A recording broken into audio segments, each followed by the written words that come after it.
दोस्तों आप लोगों का मेरे चैनल में एक बार फिर से स्वागत है। आज मैं अपनी इस वीडियो में आप लोगों को तेलंगाना के वारंगल किले के इतिहास के बारे में बताने वाला हूं।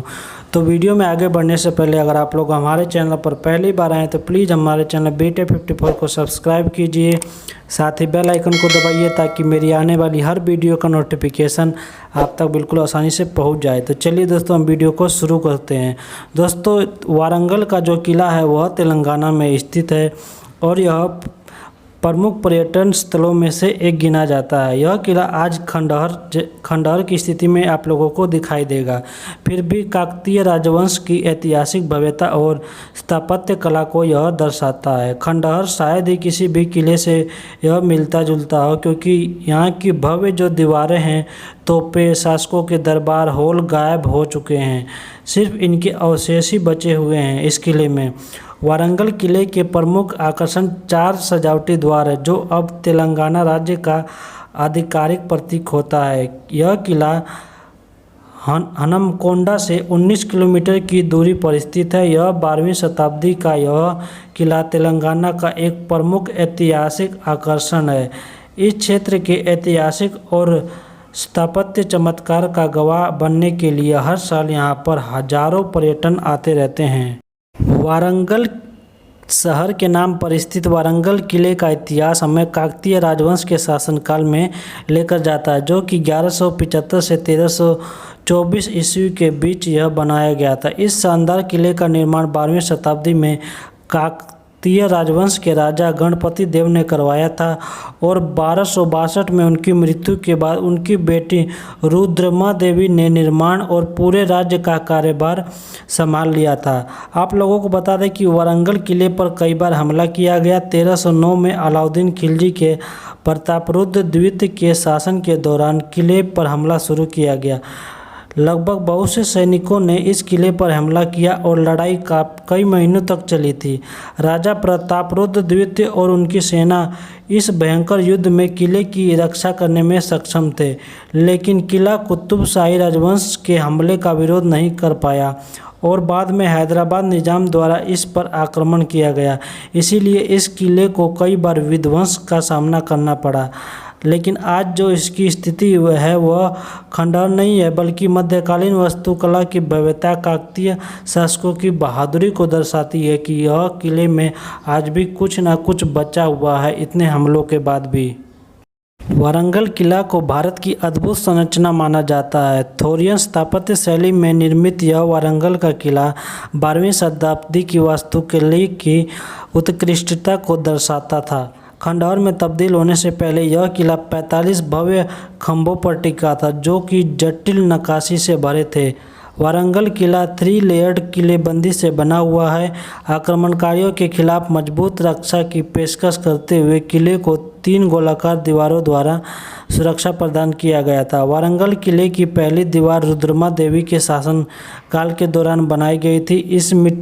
इसे मिट्टी की दीवार का व्यास लगभग 2.4 किलोमीटर है। 150 फीट चौड़ी दीवार की यह एक परत के बाहरी हिस्से को यह कवर करती थी। भले ही यह किला आज खंडहर में परिवर्तित हो गया है, लेकिन इसके बावजूद भी यहाँ पर कई प्राचीन मंदिर और अन्य आकर्षण मौजूद हैं। जैसे ही आप लोग इस किले के अंदर प्रवेश करेंगे, आप लोगों को एक मंदिर के अवशेष मिलेंगे। वारंगल किले को जीतने के बाद कुतुब शाही राजाओं ने इस मंदिर का निर्माण करवाया था। इस शानदार किले को एक और मुख्य आकर्षण यहाँ पर जो है स्वयंभू देवालय है, जो कि 1162 ईस्वी में निर्मित भगवान शिव को समर्पित यह मंदिर माना जाता है। बताया जाता है कि मध्ययुगीन मंदिर किले के बीचों बीच स्थित है और खौफ भरी मूर्तियों से यह घिरा हुआ है। किले में एक शिव मंदिर, शंभुलिंगेश्वर मंदिर, ओपन एयर संग्रहालय भी स्थित है। एक विशाल नंदी की मूर्ति भी शिव मंदिर के सामने बनाई गई है।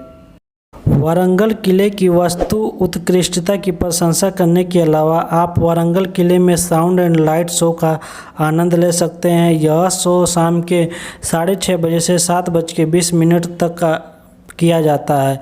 आमतौर पर तेलुगु में यह प्रदर्शित किया जाता है। दूसरा शो शाम के 7:30 बजे से 8:20 तक किया जा सकता है। इसको अंग्रेजी में दिखाया जाता है। साउंड एंड लाइट शो का प्रमुख आकर्षण है, जिससे पर्यटकों को राज्य के वास्तु और ऐतिहासिक महत्व के बारे में पता चलता है। इसकी जो फीस यहाँ पर ली जाती है वह बच्चों के लिए 20 रुपये और आम नागरिक के लिए यह 40 रुपये है। अगर आप लोग वारंगल के किले में आते हैं तो जितना संभव हो सके आप लोग सर्दियों के मौसम में आएँ, क्योंकि यहाँ एक तो यह साउथ का इलाका पड़ जाता है और बाकी दिनों में आप लोग आ रहे हैं तो सुबह जल्दी या फिर शाम के समय यहाँ पर आएँ।